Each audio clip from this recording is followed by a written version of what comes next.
Hello ဘယ်နာခင်ကျွန်တော်ဒီနေ့ပြောပြသွားမှာတော့ဒီ page အကြောင်းဖြစ်ပါတယ်ဒီ page က page quality အဝိုင်းဖြစ်နေပါတယ်ဒီ page အုံနာမသိနားမလဲဘဲနဲ့သူရဲ့ page မှာဘလို့အမားမျိုးလုပ်ခဲ့မိတယ်ဘလို့ content မျိုးတွေတင်ခဲ့မိတယ်ကျွန်တော် page quality အဝိုင်းပြတ်ခဲ့တယ် page quality အဝိုင်းအောင်နဲ့အစင်းအဖြစ်အောင်ဘလို့ပြပြင်သွားရမလဲဆိုပြီးဒီနေ့ဒီလိုအားလုံး live group လုပ်ပြီးကျွန်တော်ပြပြရှင်းပြပေးမှာဖြစ်ပါတယ်ကျွန်တော် page quality အကြောင်းအမျိုးမျိုးကြောင့် error တက်သွားခဲ့တယ်အနီအောင်အဝိုင်းပြတ်ခဲ့တယ်ဆိုရင်ကျွန်တော် page မှာ post အသစ်တွေ content အသစ်တွေ blog တွေတွေလူအများစီကိုမရောက်ဘဲနဲ့ဒီ page မှာရှိတဲ့ follower အနေပါစီပဲရတဲ့ကျွန်တော် reach မှကြာပြီးမှအယောင်းဝယ်ပိုင်းပါတော့ခဲ့တယ်တကယ်လို့ကျွန်တော် page က live stream လုပ်ပြီးစေအောင်နဲ့ဒါမှမဟုတ် live stream လုပ်ပြီး gain ပိုင်းဆိုလို့ဆိုရင် live stream မှာ viewer ပိုင်းကြာတော့ခဲ့တယ်ကျွန်တော်အထူး queue set လုပ်ပါတယ်ဒီဥစ္စာနဲ့ပတ်သက်ပြီး blog fix လုပ်ပြီးသွားရမလို့ဆိုမှလည်းဒီ video မှာအားလုံးကျွန်တော်ပြပြပေးမယ်အဲ့အတွက်ဒီ page နဲ့ပြောတိုင်းမှာသူရဲ့ page quality ကျွန်တော်တစ်ချိန်တော့ပြန်မှာ page နဲ့ပတ်သက်ပြီး share ဆန်နဲ့ပတ်သက်ပြီးပြပြပြီး request review Timothy နဲ့ပတ်သက်ပြီးအားလုံးအသေးစိတ်လုပ်ပြီးကျွန်တော်ပြပြပေးမှာဖြစ်ပါတယ်အဲ့အတွက်ကျွန်တော်မှာ setting တစ်ချက်နေတော့မယ်ပြီးရင် new page sprint တစ်ချက်နေတော့မယ် page quality တစ်ချက်သွားမယ်ဆိုရင်ဒီဥစ္စာတစ်ချက် mode တစ်ချက်နေတော့မယ်ဒီမှာတစ်ချက်ကြည့်မယ်ဆိုရင် page has some issues ဆိုပြီးalmost straight အများကြီးကြတယ်ဒီ straight တွေပါတယ်ဆိုတော့တစ်ချက်ကြည့်မယ်ဆိုရင်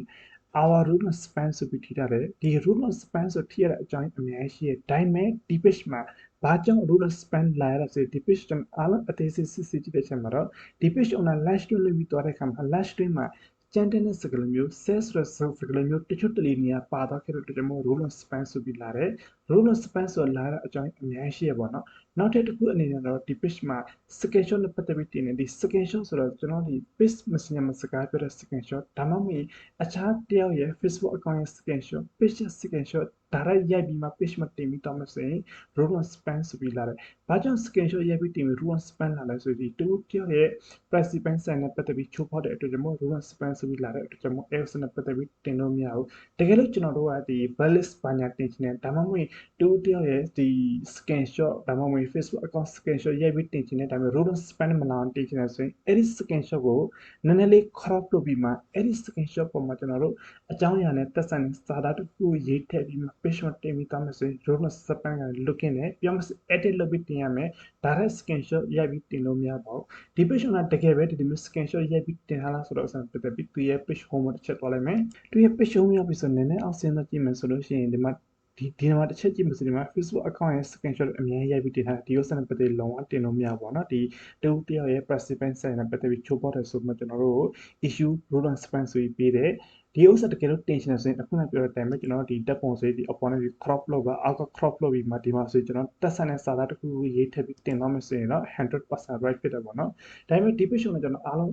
းအသေးစိတ်ရှင်းပြချင်မှာဒီ page ကိုအားလုံးနားလည်သဘောပေါက်အခုဆိုရင် content လေးတခြားတင်ထားတဲ့အတွက်ကျွန်တော်ဒီ page ကို request review တင်ဖို့အဆင်သင့်ဖြစ်တဲ့ကျွန်တော် request review တင်ဖို့ဒီနဲ့ပတ်သက်ပြီးကျွန်တော်ပြပြပေးမယ်အဲ့တော့ကျွန်တော်အရင်ဆုံးသူရဲ့ page quality ချက်တော့မှနည်းနည်းပါကျွန်တော်ရှင်းပြပေးမယ် page မှာအခြားသောစံကြောင့် rule of span ဆိုလာတဲ့အကြောင်းလေးရှိသေးတယ်ကျွန်တော် page မှာစာရေးပြီးတင်တဲ့အခါမှာစာထဲမှာဆိုရင်ဒီ sales ဆိုတဲ့စကားမျိုးရေးပြီးတင်တယ် general စကားမျိုးရေးပြီးတင်တယ်တူတယောက်ကိုပုတ်ခတ်တဲ့စကားမျိုးရေးပြီးတင်တယ်ဆိုလို့ရှိရင်ကျွန်တော်ဒီ rule of span ဆိုပြီးလာတဲ့အဲ့ဆိုနဲ့ပတ်သက်ပြီးတင်လို့မရဘူးတကယ်လို့ကျွန်တော် live stream မှာဖြစ်စေတက်ပုံမှာဖြစ်စေဒီ security နဲ့ပတ်သက်ပြီးတင်တယ်စာရေးတဲ့ကမှာ security နဲ့ပတ်သက်ပြီး direct တင်ပြီးသွားတယ်ဆိုရင်ကျွန်တော်ဒီနေ့မှာ our security page ဆိုမှကျွန်တော် page ကိုလေးအနည်းအဝါဖြစ်သွားခဲ့တယ် else နဲ့ပတ်သက်ပြီးလုံးဝလုပ်လို့မရဘူးဖြစ်တာတော့ဖြစ်ပြီးသွားခဲ့ပြီဒီဥစ္စာကျွန်တော်ဘယ်လိုမျိုးပြန်ဆင်းအောင်လုပ်သွားရမလဲ reach enrichment ကောင်းအောင်ဘယ်လိုလုပ်ပြီးသွားရမလဲဆိုကျွန်တော် direct ကျွန်တော်တစ်ချက်လုပ်ပြပေးမယ်အဲ့အတွက်ကျွန်တော်ဒီမှာ request review တင်မယ်အဲ့အတွက်ကျွန်တော်တို့ affiliate တင်မယ် link တွေဖွင့်ထားရှိတယ်ကျွန်တော် link တွေကျွန်တော် direct သွားလိုက်ပါမယ်ကျွန်တော်ဒီနေ့တစ်ချက်လာပြီဆိုကျွန်တော်ဒီ from တစ်ချက်နေပြီးသွားမယ်